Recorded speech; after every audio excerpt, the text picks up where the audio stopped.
Hello, everyone, and welcome to the debut episode of And Here's Why with Nick Barbati, and I'm your host, Nick Barbati. You might know me especially from PW Torch's daily cast show, Nick and Tom's Intercontinental Adventure, where I co-host a show with Mr. Tom Collihue every week to break down the news and happenings in the WWE, and as a frequent correspondent and collaborator with Wade Keller on the SmackDown Post Show.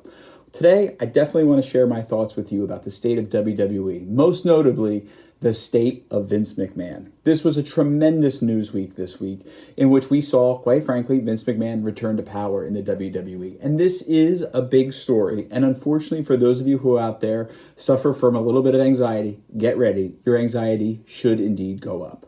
As story has it, Vince has returned to power to create a sale of the WWE. But he's not going to interrupt the actual happenings on screen of the product and the creative advancement of the show. False. That 100% will not be happening, especially when you have Royal Rumble season, WrestleMania coming up. Remember, folks, this is indeed Vince McMahon we are talking about, the creator, according to him, of all things in wrestling. He took wrestling from the smoke-filled arenas into the big stadiums that we know it as now. That is the vision that he has had for himself. And quite frankly, this is a man who believes of wrestling as a movie. You heard it in Beyond the Mat, the documentary movie in which he was a part of, where he was, with a lot of bravado, say, that's what we do here. We make movies. He views his life as a movie.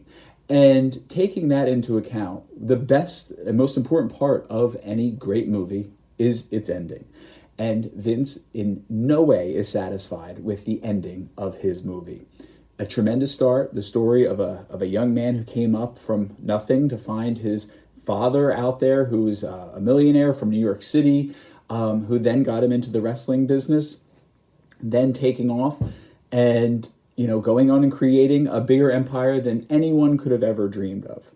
A great story that maybe doesn't end so satisfactory with a way of sexual misconduct allegations, an investigation by a board of directors that he put on there. This week, a lot of news broke, though, in terms of folks being removed from the board of directors to accommodate himself and two of his past presidents coming back into the fold, as well as the resignation of two other board of directors members. That's the story right there. Now, you can make insinuations and interpretations as to why these other two members, who probably were part of the investigation into Vince McMahon, have decided to step down. But this is the first major shoe to drop in terms of the investigation into Vince McMahon's repercussions as relates to him returning to the company.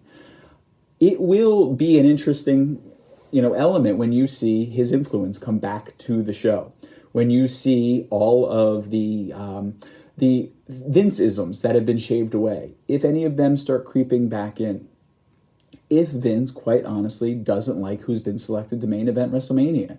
Can you imagine? I mean, he's exerting his power now.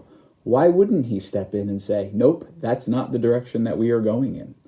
These are important factors when you consider, the various people that we are involved with. I asked a question this past week on the post SmackDown show with Wade Keller, in which I said, is this something that you see in 3 months standing? Do you see Vince there by WrestleMania? Well, I would say this Monday, in which I'm recording this, sure, you can see Vince McMahon operating this way, i.e. completely under the radar, and with an inconsequential type addition to the product and the show. Is that sustainable? Is that really the role that Vince wants in this whole thing? Probably not. Let me ask you this. Next Christmas, do you think that the goodwill between himself and Triple H and Stephanie McMahon will still be in place? I mean, it's hard to imagine when you think of such strong personalities really having conflict over the vision and direction of the product. See, the thing about Vince McMahon not being part of the creative that does not hold water for me is that everything that Vince wants to be part of, the sale of the company, the strategic direction of the company, is tied towards one thing. It's the product that is on your screen. So when you think about how this doesn't have an impact on the world that he is, investing in right now, it's impossible.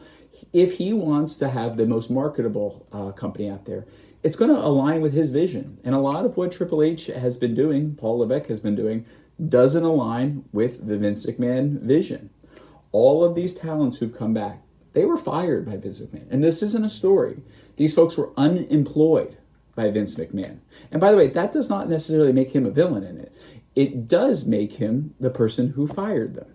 And one other person, the person who brought them back. And when you have that uncertainty there, it does create an interesting dynamic. It simply cannot go in any other way.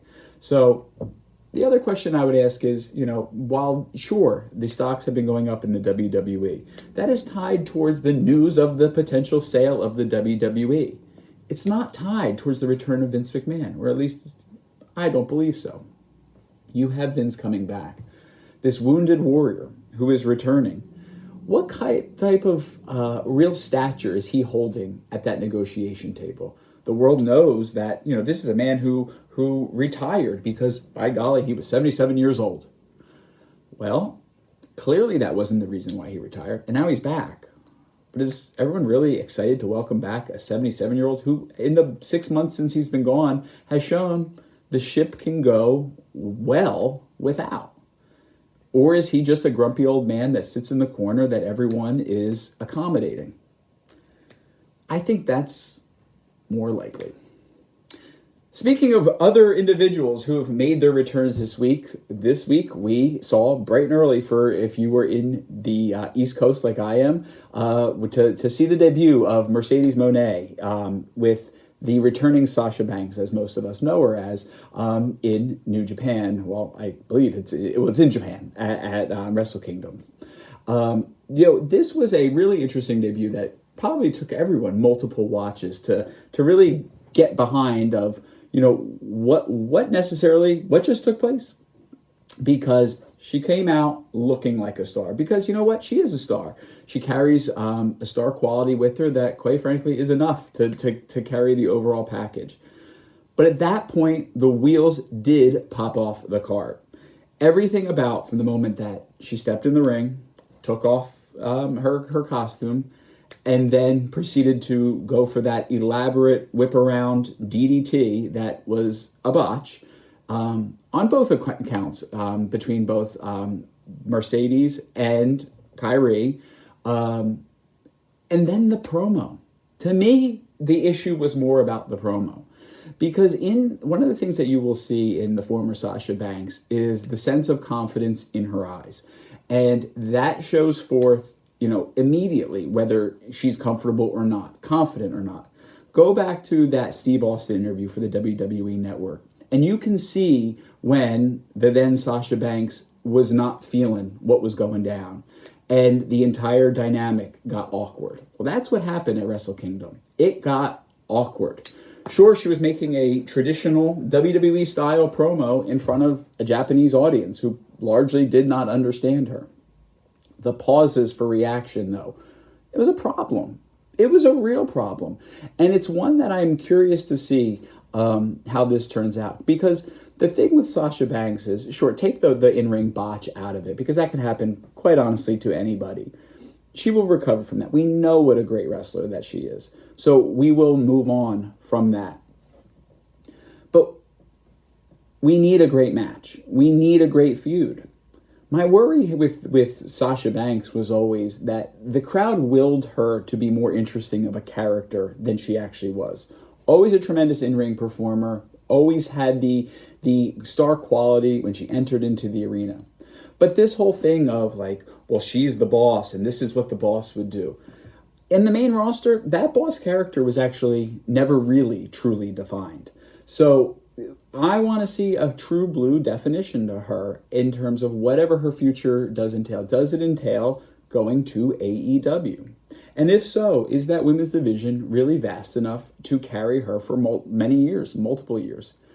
I worry the same thing about Charlotte Flair, who has returned over in WWE to the SmackDown division.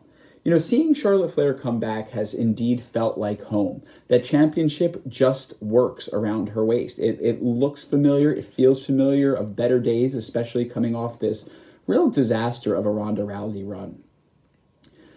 But with Charlotte, we know what this return typically is. A babyface reaction because she's a star. She wrestles as a star, and her promo skills are vastly improved. But by week 2, 3, she's still a star in a shallow division. And what then that translates to is because she's so dominant, and I would argue because she's just so much better than everybody else, she reads like she's on scholarship. She reads like she is just preferred. It's really, I think, an unfair resentment that she then takes on, but it is a resentment nonetheless. And then we go from this babyface Charlotte to what we know her as, the heel Charlotte, very quickly. And then things get familiar. But let's talk WrestleMania and Royal Rumble as it relates to the women's division, because I think that is where the energy is, because we're getting there very, very quickly. With a couple weeks out from the Royal Rumble, you have to look at kind of the dynamics. And for me, I have always thought that we were headed to a Charlotte Flair versus Bianca Belair WrestleMania showdown. I no longer think that is the case. For me, when we look at really the implosion of Ronda Rousey as a main event act in the women's division, we are now looking at Ronda moving down to the tag team division. I think it is very likely that we look at Ronda Rousey teaming with Shayna Baszler against Damage Control's Io Sky and Dakota Kai, which, by the way, I think would be super, super dope. Bring that on all day, please. Then you look at the major women's matches. Now, what I had a really interesting thing happen the other day when we were watching, it was more than it was a day ago. It was indeed at War Games when I had some of my very best friends over to watch the show. And one of them, to call him a casual viewer would be an insult to casual fans, watches a handful of main big-time shows a year, if that. He said about one person, "Oh, I know her, and she's a big deal, right?" That person was no one that we've mentioned so far. It was Rhea Ripley, who has taken on, I think, a strong social media presence, has been someone that is worth retweeting about, posting on Facebook about, which is where my friend Andrew actually saw her. She has grown into being a star. Now, anybody who's listened to Nick and Tom's Intercontinental Adventure would know I was not getting it for many years at this point, I think, about Rhea Ripley. But this new iteration, the Judgment Day Rhea Ripley, has brought forth a true blue megastar in the women's division. And while I think temptation would be to pause her and let it continue to grow, almost like let her transcend the women's division, I would argue that's not what we should be doing. This is a time to build, build, build. And to have her go up against Bianca Belair by winning the Royal Rumble and cashing in that opportunity against Bianca Belair rather than Charlotte Flair, she creates a tremendous opportunity for herself to be a real star of this generation. That is where I see this going. I think there's really other options. Sure, you could have Bayley out there. To me, that's just not, that ain't it. I think you do strike while the iron is hot with Rhea Ripley, that she is a new character that people are excited and invested in. Have Rhea Ripley win the Royal Rumble. I am both willing and wishing and predicting to have happen, to go up against Bianca Belair for the Raw Women's Championship. But then what happens to the SmackDown Women's Championship? Charlotte Flair is out there. Charlotte Flair, I think, is the best star that the WWE has. She's not the biggest. Oh, that pains me to say. It's like a dagger to my heart. The biggest star that they have, Becky Lynch still. Wounded warrior, absolutely. Wounded reputation. And I would say dangerous to be in the ring. Not like a dangerous wrestler. Dangerous in terms of damaging to the character of Charlotte Flair because how off the rails both other times they've been in the ring together, most recently have gone. Let me say this, though. Becky Lynch winning the Elimination Chamber to challenge Charlotte Flair for the Women's SmackDown Championship is the closest that in this era we are getting to Ric Flair, listen to me. I'm just about to make this like grand point and then the stupid brain gets away from me. It's the closest thing we're getting to Bret Hart versus Shawn Michaels from the 90s. And you take out all of the drama of backstage. That's actually not the part that I think is both tempting to lean into and the best part of this. The best part is they came up together, literally debuting together, and having parallel stories that have led to this point that people know there's a grittiness to, that there's a backstory, there's all this other elements of it that make it, quite frankly, just fascinating. I believe it will happen at WrestleMania, and it will also close one of the shows. And truly, they deserve it. I was at WrestleMania 35 at Met Stadium, and that triple threat match, many people at the time were willing to be Rousey versus Lynch in a one-on-one match. I was always happy Flair got to be in the match, to be able to say she was in the first ever WrestleMania women's main event. But now fast forward, what is it, all these years? 4 years? You're looking at it to say Rousey is much further down in terms of everyone's preference to be in such a match. And you still have that capstone match between Lynch and Flair, which at this point had previously taken place at Evolution, to now take place, I think, at its rightful place at WrestleMania. I believe Triple H believes that, and I believe that will be the match that we see close out. We'll call it night one. Should be night one, I think, right? Anything Roman Reigns touches should be night two. Who does Roman Reigns, though, go up against? That's for next week's show. It's still to be decided. Thank you so much for listening to me for the past 15 minutes, and hopefully you have enjoyed this. Hopefully you enjoyed putting a face to a voice and, having me break down where we are at right now, today in wrestling, WWE in particular. I will see you next week to tackle what we think Roman Reigns' WrestleMania trajectory looks like. Spoiler alert, I don't think that the opponent has yet been revealed in the story. Talk to you then.